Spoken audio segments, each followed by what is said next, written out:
14 মিনিটেই হ্যারি কেইনের হ্যাটট্রিক, বায়ার্নের 6-0 গোলের বিশাল বড় জয়।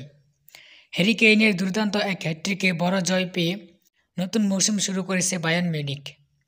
64 থেকে 78 এই 14 মিনিটে হ্যাটট্রিক করেন হ্যারি কেইন।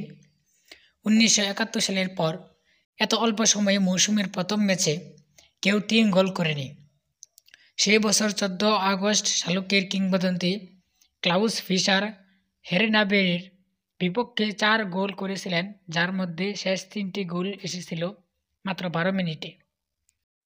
হ্যারি কেইনের জ্বলে ওঠার রাতে আরবি লাইপজিগকে 6-0 গোলের বিধ্বস্ত করেছে বুন্দেসলিগার বর্তমান চ্যাম্পিয়নরা।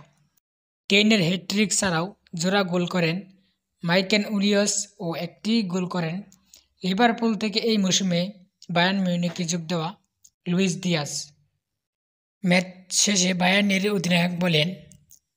অধিনায়ক জাগুয়া কিউমিখ ম্যাচ শেষে বলেছেন, লাইপজিগের বিপক্ষে ঘরের মাঠে 6-0 গোলের জয়ে আমরা একটা স্পষ্ট এক বার্তা দিতে পারলাম। তবে ফুটবলে কঠিন বিষয় হলো 3 দিন পর আবার সেটা ধরে রাখা।